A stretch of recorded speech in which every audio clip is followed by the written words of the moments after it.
To get these radians, we did 1, 6, 2, 6, 3, 6, 4, 6, 5, 6, 6, 6, 7, 6, 8, 6, 9, 6, 10, 6, 11, 6, 12, 6. Okay, so you guys, that's how I got my 30-degree radians. Then what did we do over here? 1 fourth, 2 fourths, 3 fourths, 4 fourths, 5 fourths, 6 fourths, 7 fourths, 8 fourths, right? One whole rotation. We're no longer talking in terms of degrees. We're talking in terms of radians. So one whole rotation would be 2 pi. 2 pi. Okay, so let's back this up a little. Yesterday we were just talking, a radian is just another way to measure an angle, okay? We're used to degrees, but it's just another way too. How do we go into degrees and into radians? So 330 degrees, we already know, is 11 pi over 6. We don't have that memorized though, and that's okay. In order to turn them into radians, all we got to do is we got to introduce pi to it. So we're going to multiply by pi over 180. And you guys, if I were you, go ahead and grab a calculator. And I want your answer to have a pi in it, so don't put your pi in the calculator. I just drooled. You guys, what would I do in my calculator to simplify this? Don't type in the pi. Yeah, 330 over 180. Couple different ways we could do that. Alpha y equals, or just alpha x rather, 330 over 180. If you're like, that's a lot of buttons to hit to get that as a fraction, or you could just do 330 divided by 180 and then get that as a fraction. Are you down with saying that that's going to be the same as 11 pi over 6? If Tatum wants to write that as 11/6 pi, I don't care. That sounds great. 240 to get that into radians. 240 into radians. Again, you just multiply by pi over 180, but don't you be putting that pi in there. If we put the pi in there, it's going to get us a decimal. What's 240 over that 180 simplify to be?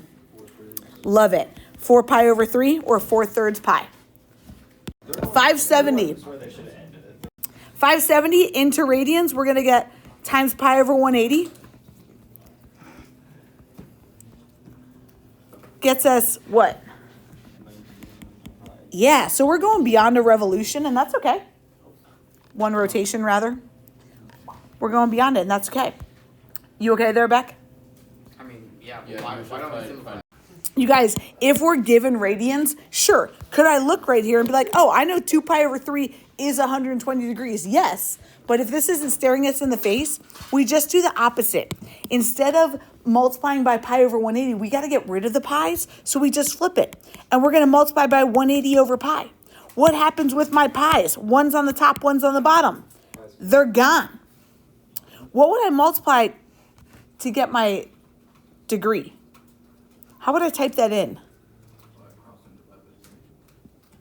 We could multiply across 2 times 180 and then divide by 3. Or could I say 2/3 times 180? Yep, either way, we're going to get the same answer. So we're going to get that 2 pi over 3 is 120 degrees. 3 pi over 2, again, to go into degrees, we got to get rid of the pi's. So I always throw the pi in the opposite location. If it was on top, I got to have it in the bottom so that they can cancel out. 270, anybody? Does that make sense that at 3 pi over 2, we're at 270 degrees? I see it. And I'm good. And even if we had negative 1.75 and there was no pi in there, you guys, we would still do multiply by 180 over pi. And it's okay if you wanted to type in a pi at any point. We could do negative 1.75 times 180 over pi. We could type it in to get an actual decimal value. Negative 100.3 degrees would be that answer.